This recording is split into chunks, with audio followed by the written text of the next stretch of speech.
मोदी की digital strike तलवार चल चुकी है और ऐसी तलवार चली है कि सब के सब गॉन, ऑल गॉन। इंडिया जंग करेगा? नहीं, इंडिया ने जंग स्टार्ट कर दी है। इसकी वजह यह है कि इंडिया ने डिजिटल एक ऐसी स्ट्राइक की है जिसका बहुत ज्यादा नुकसान पाकिस्तान को उठाना पड़ रहा है और उठाना पड़ेगा। ये कहते हैं डिजिटल स्ट्राइक, इसको बोलते हैं डिजिटल स्ट्राइक। डिजिटल स्ट्राइक क्या होती है कि पाकिस्तान के प्रोमिनेंट यूट्यूब चैनल्स सब के सब इंडिया ने ब्लॉक कर दिए और इतना लॉस जो कहा जा रहा है वो इसलिए कि ये मैक्सिमम यूट्यूब चैनल्स जिनको ब्लॉक किया गया है, जो कि इंडिविजुअल लेवल पर यूट्यूब चैनल्स हैं, वो इंडियन कंटेंट बनाते थे। उनका सारे का सारा कंटेंट इंडिया बेस्ड कंटेंट होता था और इस वक्त तक अभी तक जितने भी चैनल्स थे, देखिए मैंने अपना पिछला प्रोग्राम जो किया था उसमें आपको बताया था कि 16 चैनल्स की लिस्ट आई, लेकिन जो नाम है वो तो उससे ज्यादा आ रहे हैं। वो हुआ ये कि जो लोग हम कमेंट्स में आ रहे थे वो कमेंट्स में ही बता रहे थे कि हम जब खोल रहे हैं, यानी इंडिया में जब वो खोल रहे थे तो वो चैनल पर आ रहा था कि भारतीय हुकूमत ने जिस भी चैनल को बंद किया है उसके ऊपर लिखा है due to security concern, due to security reason ये चैनल बंद कर दिया गया है, ये चैनल आप नहीं देख सकते। उसमें इतने बड़े बड़े यूट्यूब चैनल्स हैं जिनके मिलियंस में सब्सक्राइबर्स हैं और मिलियंस में व्यूज आते थे। तो अब बात वहां से बहुत आगे निकल चुकी है। तब मैंने कहा तलवार, मोदी की तलवार चल गई है। मोदी ने हुक्का पानी बंद कर दिया है, पहले पानी बंद किया था, फिर पानी छोड़ दिया और अब हुक्का पानी दोनों बंद कर दिए। और ये यूट्यूब चैनल्स जो बंद किए गए, मैं इनके नाम मैं नहीं लेना चाहती, चलें दो तीन की हम बात किए लेते हैं, क्योंकि मैंने आपको बताया कि मैक्सिमम यूट्यूब चैनल्स ऐसे हैं जिनको बंद किया गया। एक तो सैटेलाइट चैनल्स हैं, ठीक है, वो तो बड़े बड़े जियो, एयर, ARY, समाज, जितने भी चैनल्स है बंद किए गए हैं। देखिए उनका तो ये है ना कि कोई भी जिस कंट्री का चैनल होगा, सैटेलाइट चैनल, नेशनल चैनल, वो ऑब्वियसली उसी कंट्री का नैरेटिव लेकर चलेगा ना, तो उनको बंद करना ये कि भाई जंग हो रही है तो इनका ना। लेकिन जो बाकी यूट्यूब इंडिविजुअल यूट्यूब चैनल्स थे उनको भी बंद कर दिया गया। अब मैं आपको बताती हूँ कि इसमें ना कल से जब मैंने ये बताया तो लोगों ने आके कहना शुरू कर दिया, कुछ जो है आपके बड़े फेवरेट हैं, जैसे बार बार पूछा जा रहा था, चले मैं बताती हूँ। देखिए एक तो वो जो बाकरी है, वसीम बाकरी, वो उनका स्पोर्ट्स चैनल बंद कर दिया गया। मैंने फिर उनके पर जाके देखा। अच्छा, अब मैं आपको बताती हूँ कि ये लोग क्या कह रहे हैं, फिर हम ये बात करेंगे ऐसा हुआ क्यों।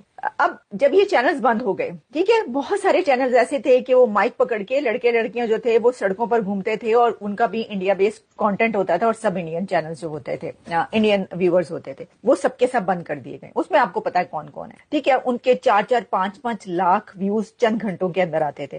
फिर इसी तरह कुछ ऐसे थे जो कि आप कह सकते हैं कि स्ट्रेटेजिक एनालिस्ट के तौर पर जो है वो बात किया करते थे और उनके भी देखें, मैं देख रही हूँ कि एक चैनल जो कि आप बार बार पूछ रहे हैं और आपने आके बताया भाई इनका बंद हो गया, पहले कह रहे थे इनका बंद क्यों नहीं कर रहे और चंद घंटे के बाद आपकी बद्दुआ लग गई और उनका भी बंद हो गया। अब व्यूज कहां तक गिरे हैं? व्यूज यहां तक गिरे हैं कि वो जो आपकी फेवरेट साहब है उनके व्यूज जो कि 20 घंटे पहले, यानी जो लास्ट प्रोग्राम उन्होंने किया उस पे आए हुए 1,25,000 के करीब, और जो 2-3 घंटे पहले प्रोग्राम किया उन्होंने उसके व्यूज हैं 2 से 3,000। This is unbelievable. मेरा यानी मैं इसलिए कि मेरे लिए बहुत अनबिलीवेबल इसलिए कि मेरा ये नहीं ख्याल था। मेरा ख्याल था चले ठीक है आधे हो जाएंगे, ठीक है, लेकिन 1.5 लाख से 2-3 हजार व्यूज पे आ गए। तो देखिए इसका मतलब यह है कि सारे का सारा जो व्यूअर है वो आपका इंडिया से है, पाकिस्तान से बहुत कम है, ठीक है, लेकिन उसके बाद जो है वो तो फिर इसको देखना चाहिए था कि ऐसा नहीं बोलना चाहिए था, या इसके ऊपर अभी बाद में आते हैं। अब देखिए जैसे एक बात मैं आपको बताऊं, मैंने पहले कहा कि अगर कोई भी कंट्री ये समझता है कि भाई मेरा जो है ना नैरेटिव ऐसा है तो उनको पसंद नहीं आ रहा वो बंद कर सकते हैं, मुझे कोई, मैं कहती हूँ कि ये हक हासिल है हर कंट्री को। पाकिस्तान ये समझता है कि भाई मैं जो हूँ बहुत ज्यादा क्रिटिकल हो रही हूँ और बहुत जो है वो क्रिटिसिज्म कर रही हूँ, बंद करना चाहते बंद कर दें वहां पे। वैसे तो मुझे पहले पता है वहां पे तो चांसेस भी हैं। इंडिया ये समझता है तो ओके, मेरे वैसे भी मैं 3 वीडियोस भी बनाऊं, बल्कि मैं इसके ऊपर एक और बात कहूं। मैं देख रही थी कि एक वीडियो चल रही है और उसमें उन्होंने मुझे कोई वो है जिसने ट्विटर पे, एक्स पर मुझे टैग किया, और उसमें मेजर गौरव आर्या जी की एक वीडियो थी जिसमें वो बता रहे थे कि ये जो एनालिस्ट हैं पाकिस्तान के या जो यूट्यूब चैनल्स पर आते हैं ये सब के सब इंडियन चैनल्स पर जाते हैं तो उनको $100 मिलते हैं और फिर ये जो $100 के पीछे वो जो भी उनसे कहलवाना चाहो वो कहते रहते हैं, हाँ $100 मिल जाते हैं तो बस उनको कोई परवाह नहीं है वगैरह इस तरह की चीजें। तो वो जो साहब जिन्होंने मुझे टैग किया उसके अंदर उन्होंने कहा कि मुझे भी कहा कि भाई तुम भी उन्हीं में से हो। सॉरी सॉरी टू से मैंने उनको ब्लॉक किया क्योंकि मैं उनमें से नहीं हूँ। आपने मुझे कभी इक्का दुक्का किसी टीवी चैनल पर वहां पे देखा होगा, इंडियन टीवी चैनल पे एज ए एनालिस्ट। अच्छा, ऐसा नहीं है, मुझे बहुत दफा जब बुलाना शुरू किया पहले फिर मैं सबको इनकार करती उसके बाद फिर मैं एक दो पे गई। अभी भी चंद दिन मतलब एक दो दिन पहले भी एक चैनल पे मैं गई हूँ और से आया हुआ था, मैंने कहा नहीं भाई। अच्छा, फिर उसमें दो बातें हैं। उसमें दो बातें ये हैं कि एक तो ये कि मैं ये कहती हूँ कि जो मैं बोल रही हूँ ना यूट्यूब चैनल पे, मैं आपके चैनल पे आके वही बोलूंगी। आप मुझसे ये तवक्को मत रखें कि मैं इंडिया की बैशिंग करूंगी या मैं आपके कहने पर पाकिस्तान की बैशिंग करूंगी। जो मुझे सही लग रहा होगा मैं वो करूंगी, मेरा स्टैंड होगा। ठीक है, एक तो ये बात ठीक है। और दूसरी बात ये कि जो मुझे पता ही नहीं था कि $100 मिलते हैं, ये तो मुझे अभी पता चला है। मुझे तो कभी किसी ने $100 नहीं दिया, मतलब 2-3 दफा जो मैं गई भी हूँ कभी किसी ने पूछा तक नहीं। $100 क्या, $2 नहीं पूछा किसी ने। है ये क्या हो रहा है? ये तो सर ये वो है, क्या कहते हैं, नाइंसाफी है। सबके साथ बराबरी होनी चाहिए, डिस्क्रिमिनेशन है, ये नेपोटिज्म है। हाँ, ये जुल्म के ये ज़ाब्ते हम नहीं मानते। मुझे पता होता कि $100 पर प्रोग्राम या जो भी आप कह रहे हैं जो उसके अंदर कहा गया है, अगर ऐसा है तो मैं तो भाई मैं भी जाने, चले बुलाए टीवी चैनल्स वालों, कहाँ बुलाओ, मैं आ रही हूँ।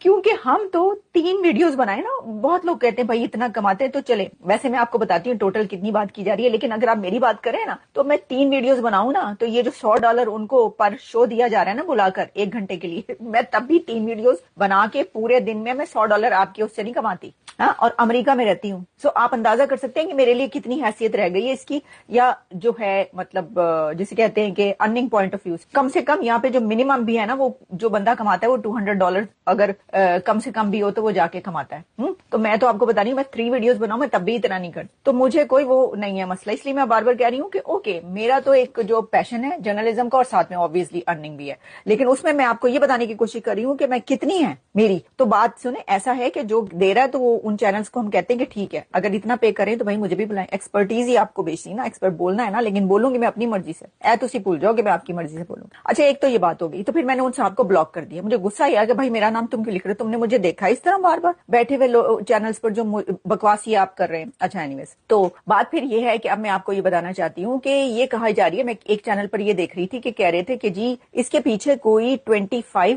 मिलियन पर मंथ ये पाकिस्तान को जो है वो पैसा जाता था इन यूट्यूब चैनल से। हो सकता है जाता हो, मुझे नहीं पता था। अच्छा, मैंने इसको ना इतना ज्यादा उस पैसे के उससे नहीं देखा। मैंने कहा कितना चला जाओ ये पैसे, मनी पॉइंट ऑफ व्यू से मुझे नहीं लगता ये। हाँ, और बहुत सारे इसके अंदर पॉइंट्स हो सकते हैं जिसके थ्रू ये चल रहा हो सब कुछ, और जिसमें लॉजिक्स हो या उसके पीछे जो भी हो, लेकिन फिर किसी ने ये कहा कि नहीं, ये बहुत बड़ा धचका है पाकिस्तान के लिए। यानी इतने ज्यादा यूट्यूब चैनल जो इतना ज्यादा वहां पर जा रहा था तो वो बंद हो गया। मुझे जो है वो, मैं इसके बारे में कुछ इसलिए नहीं कह सकती कि हो सकता है इतना ज्यादा हो सकता है, ना जाता हो, कुछ भी हो सकता है, लेकिन डस तो है ना। और देखिए ना, इसमें जो बड़े बड़े सैटेलाइट चैनल वो भी देखे जाते थे, वो भी बंद हो गए। तो मिलियंस ऑफ डॉलर्स जो है या बिलियंस तक तो मामला जाता है। तो देखिए ये है वो स्ट्राइक। अब मैंने स्टार्ट में कहा था कि उन्होंने ये क्यों बंद किया, उन्होंने जो है वो फाइनेंशियली आपको नुकसान पहुंचाया, फाइनेंशियली आपका वो बंद किया कि चलो इतना जितना तुम हमसे कमा रहे हो वो तो हम बंद करें, और आप उनसे कमाते हैं, हम उनसे कमाते हैं, इस बात को क्यों हम बुरा मानते हैं। दोस्तों, पाकिस्तान के उन यूट्यूब चैनलों पर रोक लगा दी गई है जो भारतीय दर्शकों से मोटी कमाई कर रहे थे, लेकिन बदले में भारत के खिलाफ जहर घोलने से बाज नहीं आते हैं। शोएब अख्तर का यूट्यूब चैनल उड़ गया और कई पाकिस्तानी न्यूज चैनल भी इसमें शामिल हैं। ये लोग भारतीयों के भरोसे और भावनाओं का फायदा उठाकर हर महीने लाखों रुपए कमा रहे थे और उसी पैसे से भारत विरोधी नैरेटिव चलाते थे। लेकिन अब भारत ने तय कर लिया है कि भाई अपने मंचों से ही अपने खिलाफ साजिश बर्दाश्त नहीं की जाएगी। सोचिए, शोएब अख्तर जैसे क्रिकेटर जो एक दौर में भारत में बेहद लोकप्रिय थे, लोग उनको बहुत मान सम्मान देते थे, उनके चैनल से 60 to 70% जो व्यूज हैं वो केवल इंडिया से आते थे, है ना। ऐसे कई पाकिस्तानी चैनल्स हैं जो भारत के मुद्दों को तोड़ मरोड़ कर पेश करते थे और भारतीय जनता के पैसों से ही अपनी दुकानें चला रहे थे। लेकिन अब भारत ने ये रास्ता बंद कर दिया है। सरकार ने स्पष्ट किया है जो भारत की संप्रभुता, अखंडता और सम्मान को चोट पहुंचाएगा उसे भारत से आर्थिक लाभ नहीं मिलेगा। तो ये सिर्फ एक डिजिटल कार्यवाही नहीं है, ये एक मानसिक और नैतिक युद्ध में जीत की शुरुआत है। और अब भारत सिर्फ सरहदों पर ही नहीं बल्कि डिजिटल दुनिया में भी अपनी सीमाओं की रक्षा कर रहा है। ये कदम भारतीय जनता की आवाज है। अब कोई भी हमारी भावनाओं से खिलवाड़ नहीं कर सकता। भारत जाग चुका है और अपनी ताकत को पहचान चुका है। जय हिंद, वंदे मातरम।